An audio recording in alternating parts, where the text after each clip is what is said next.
Hey, it's Peter here, and I want to start off by saying that there are no Lambos in this video. I'm not going to go down into the garage and magically find a Lamborghini in my garage like my last video. That's not going to happen. The Lambo is actually still in storage because there's snow on the ground. This video is going to be a different video and a different kind of video. And basically what I'm going to do is I'm going to take all of the common questions that I've been getting over the course of the past few months since I started posting videos about buying my Lamborghini and the mods I've been doing to it, etc. Since I have been posting those Lambo videos, I've been getting a lot of comments on the channel. The channel has grown significantly, and I've been getting a lot of the same questions over and over again, either in reply to the videos in the comment section. People have been emailing me. Some people have been adding me on Facebook and writing me on Facebook. So I've been getting a lot of questions from you guys, the viewers of my videos, and I wanted to basically answer all the most common questions I've been getting from you in a question and answer style video, and that's what this is. So what I've got here is I've got my iPhone with I'd say about 10 or 12, maybe more, of the most common questions that I've been getting about my Lamborghini, about the buying process, why I did certain things, about the mods I've been making to it, etc., etc. So if you're new to my channel and you have not seen my other Lambo videos, I would recommend starting off with the video that really started it all, and that's my documentary about me buying the Lamborghini. I'll go ahead and put that here in the video if you want to check it out. But otherwise, let's go ahead and jump into the questions, and I'll just answer them one by one. So the first question that I've been getting a lot, actually, and it's kind of getting to the point where it's kind of annoying, is people asking me why I didn't buy a certain car. Why did I buy the Gallardo? And just this past weekend, someone had posted in the comments about why I didn't buy an R8. The person basically asked me if it bothered me that the R8 was cheaper to maintain and was a superior car to the Gallardo. First of all, I don't agree with that statement at all, but basically he was asking why I bought the Gallardo and not the R8, okay? And then other people are asking, well, you should have bought the GTR, it's cheaper, cheaper to mod, cheaper to maintain, it has more power, it's faster, why didn't you buy the GTR? Okay, and here's my answer to that. The first reason is because I didn't want those cars. It's the same reason why I didn't buy a Ford Taurus. It's the same reason why I didn't buy a Lotus. It's the same reason why I didn't buy a Corvette. I wanted the Gallardo. That's the car I've always wanted. It's the car I've always dreamed about. And when it came time to actually buy that car, I wasn't thinking about anything else. Yes, I did consider the GTR. I did consider the R8. I did consider a Corvette. I did consider a Shelby Mustang. But those are all good enough cars. I didn't want to buy my good enough car. I wanted to buy my ultimate dream car, and that was the Gallardo. So in short, I bought the Gallardo because that's the car I wanted. Yes, there's other faster cars out there. There's other cars out there that are cheaper to maintain, easier to mod, and cheaper to mod. But I didn't want those cars. I wanted the Gallardo. So my suggestion to you would be to buy the car that you want. Don't buy a car just because it's faster than the car that you want, or don't settle for another car because it's cheaper than the car you really want. Buy the car that you really want. And for me, it's the Gallardo. So that answers that question. Another question that's pretty common is, I get this a lot in the comments, despite the fact that I've made a separate video about this. A lot of people are asking me, what is my job? They ask me what I do for work to afford the Lambo. Now, I'm not going to go into this in too much detail because I've done a whole separate video on that. I'll try to link it here in this video as well. But basically, in short, I don't have a job. I don't work for anybody else. I have my own business. I've been running it for about 5 years now, and I basically teach marketing tactics to small business owners, and I also make software. I come up with ideas for software programs and apps, and I pay programmers to create those software programs for me, and then I sell them to a hungry audience. So that's basically my business in short. If you want to learn more about that in detail, Again, check out the video where I spent like a half hour outlining that. So another question that I get a lot, and this comes from usually younger people, 16, 17, 18 years old, some people in their early 20s. A lot of people in that age range have been messaging me on Facebook, sending me emails, messaging me on YouTube.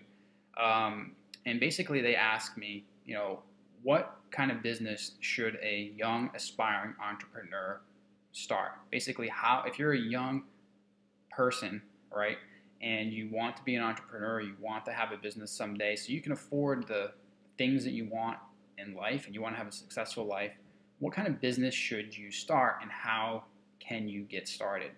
How do you figure out what business to start, basically? I get this question a lot, and it's a really hard answer. It's a really hard question to answer because, the answer can be different depending on many factors. I don't know who you are, your current situation. I don't know your strengths, your weaknesses. I don't know any of that. So the best advice I could give you would be to start a business start a business and build your product or service around a very specific problem that a group of people have and are willing to pay money for a solution. So just to kind of summarize here, what you want to do is you don't want to just build a business that you think is going to work. You want to basically go out there and find these different marketplaces, right, that you can target. Marketplaces that have buyers in them, people that have bought products that you were looking to sell before, and you want to find out the problems these people are having, and then you want to create a product or service to solve those problems, and then your product will sell itself. Now, my business, I create software, I create training programs, I sell consulting to small business owners who want to grow their business online. So basically, their biggest problem is finding more customers, getting more views to their website, taking their existing customers and making more money from them, right? Those are their struggles. Those are their problems. So my products help them with those problems. Therefore, they're happy to pay me for those products. For example, I create software that may automate a certain process in their business. Therefore, it saves them time.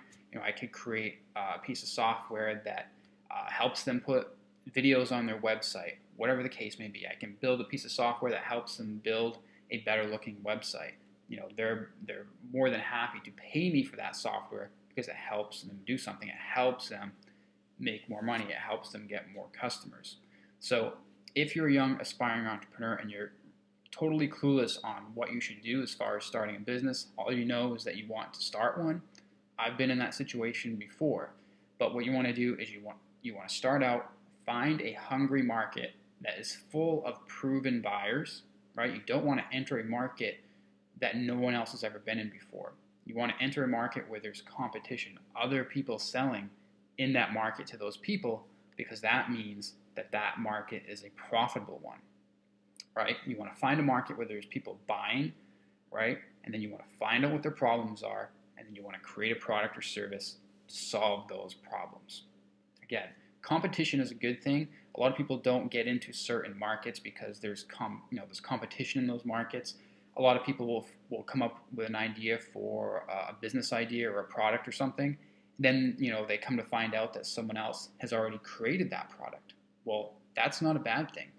The fact that someone else has created the product that you have thought about is a sign that the product, it's a good idea, that people are willing to buy it. So if you ever find yourself coming up with a business idea, then you find out that someone else is already, selling that product, basically, someone else has already taken your idea, if you will, then all you have to do is find a way to make your product slightly different than the competitors, and your product will still sell. So my business is online related, and a lot of my products are digital. And if you watch my other video on how I bought my Lamborghini, you'd know that I believe in building digital businesses, right? Because there's no overhead and you can scale them up really quickly. People are asking, why didn't I fly out to Texas, or why didn't I even drive out or fly out to pick up the Lamborghini? Why did I have it shipped to me here in Maine, right? And there's actually three answers to that question. Number one, I was actually in the middle of moving to a new home. The home I'm in right now, I've only been here for like 3 months. So I was actually in the process. I had sold my old, smaller home that I was living in for like 5 years. I had sold it, right? And we were actually in the process of moving into this place when I decided to buy the Lamborghini. I know that's kind of crazy, but that's how it happened. We were literally moving. I was laying in bed one day, looking on my phone. I decided to go to Lamborghini Dallas's website. I saw the car there. I thought it was a good deal. And before you know it, I had decided to buy the car, and I was wiring them a down payment for it. So me buying this car was not a planned thing. It kind of just was a spontaneous decision that I made during moving, okay? So I did not have time to travel 2,000 miles down to Texas to see this car in person and then drive it back or tow it back or whatever, you know? The easiest thing for me was to hire a professional company to pick it up and do all the hard work for me and just bring it to me. You know, I paid them, I think, around $1,600 to ship the car from Texas to me here in Maine. It was highly worth it. That's the first reason. The second reason why I did not pick up the car and drive it back because it was a lot safer for me to pay someone else to do all the dirty work, right? If I, flew or drove down to Texas 2,000 miles from here, and then I decided to drive the car up here to Maine, think of the things that could happen. Number one, I could get in an accident. Number two, I could get robbed. I could drive through the wrong neighborhood and get, robbed or shot or whatever. The car could break down. I could get stranded on the side of the road. I could get hit by a semi-truck while I'm pulled over. Anything crazy like that could have happened during that 2,000-mile road trip. That was a lot more risky to me versus just paying a professional shipping company to bring it to me. That's the second reason. Number three is I'm a business owner, so my time is my most valuable asset. It would have taken me at least a week for me to travel down to Texas, look at the car, and then bring it back to Maine. It would have taken me at least a week. So that meant that I would have had to take at least a week off from work. Granted, I was also moving during this process, right? I was really busy packing up all my old belongings, putting them in a U-Haul truck, and moving them to this new place. So I didn't have a spare 5 minutes, let alone 7 days, to go down there and do that. So that is my reason why I didn't go pick up the car and drive it back. Okay, so if you watch my recent videos, you would know that I've been making a lot of videos detailing the mods that I'm doing to the Lambo. I put an exhaust on it, a Fab Speed Super Sport X-Pipe exhaust. I put some wheels on it. I did the rear-wheel drive conversion. I think that's pretty much it. I'm actually putting a Superleggera wing on this week. A lot of people are asking, are the mods that you're doing to the car going to hurt the value of it, right? Don't people want to buy stock Lamborghinis? Okay? And my answer to that question is, first of all the mods that I'm doing to the car are completely reversible. So that means I could take a weekend and basically take all the mods off the car and put the stock parts on, right? And the car would be back to stock, probably within a day. So I make sure that I keep all the stock parts for that sole reason, so that I can return the car back to stock if I needed to. And also, if I needed to do that, I would also have all these parts that I could now sell on the Lamborghini forum to other Lambo owners, so I could get most of my money back that I've spent on the parts. So that's how I would put the car back to stock if I needed to.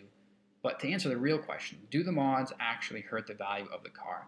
And no, I don't think that they do at all. In fact, if you paid close attention to the Lamborghini used car market, specifically the early model, even the newer Gallardos, 09 and up, if you looked in the forums and you looked on eBay and you actually paid attention to the market, you would see that the Lambos with tasteful mods, such as an exhaust, wheels, and then just common mods that these people put on these cars, you would see that these cars actually pull a little bit more money versus the cars that have no mods. It's better to have a lower mileage car like mine with a few tasteful mods versus a high mileage stock car. Okay, you can have a Gallardo with 26,000 miles that's completely stock, and the going rate for that may be $89,000. In fact, a friend of mine is looking at one that is actually $87,000.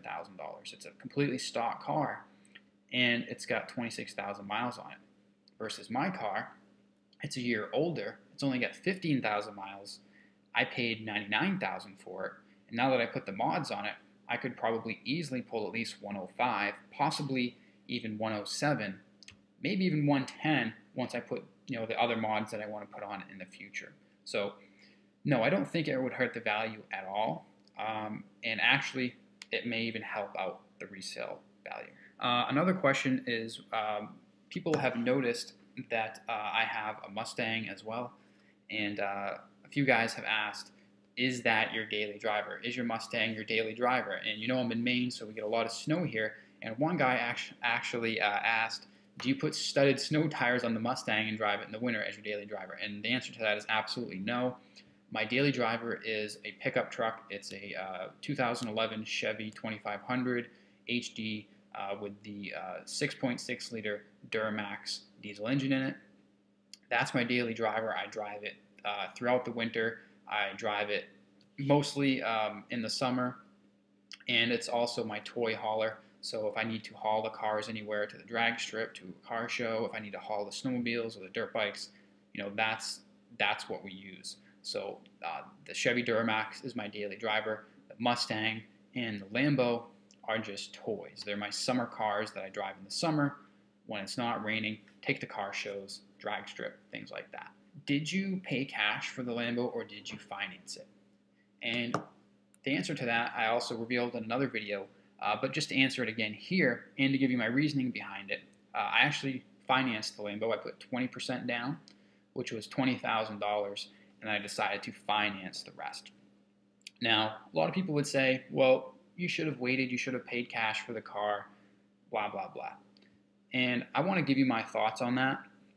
The first thing I want to say about that is that I would never put $100,000 of my money into a vehicle such as a Lambo just so that I could have $100,000 sitting in my garage in a vehicle. A car is a depreciating asset. Even though the Lambo has kind of hit the bottom as far as depreciation goes, it can't really depreciate anymore in value. In fact, it may even go up in the coming years, who knows. But I would never recommend having a huge chunk of money tied up in a car. My money is better put to use in my business to create more revenue streams in my business, more assets, more websites, more software. So that's why I decided to finance the car. I kind of like the saying, play with the bank's money. If you want to buy a fun toy, finance it with the bank if you can.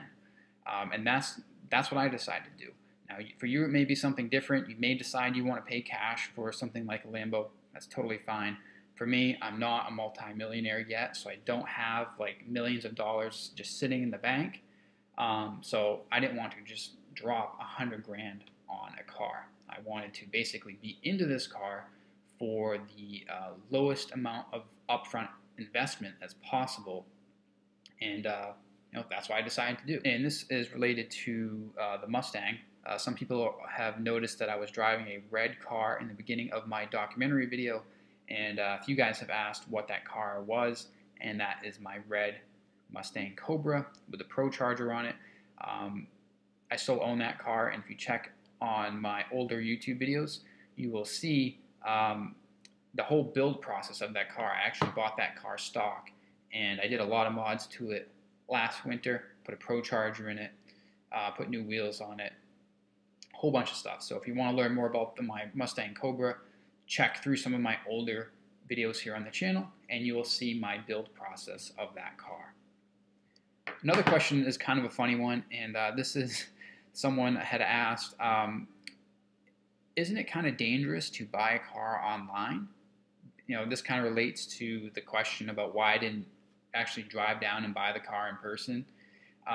So a few guys have asked, oh, I would never, or a few guys have said, I would never pay $100,000 for a car that I had not seen in person, and a car I would not pay for this car over the internet because I would probably get scammed. Well, that question kind of makes me laugh because, first of all, I bought the car from Lamborghini Dallas. They're one of the most reputable Lamborghini dealers in the US. They have a huge, solid reputation. In fact, their business is built on their reputation. They would not be where they are unless they treated their customers fairly. And they could not simply go around scamming people. They would not be able to do business. So I had complete trust in Lamborghini Dallas that they were not going to scam me. In fact, I had no fears of that at all. So no, I was not afraid of getting scammed. I bought from a reputable dealer. Everything was done by the books, documented, and basically done by the books. If you're buying from a private party, yes, that could be a little sketchy because you're buying from a single person.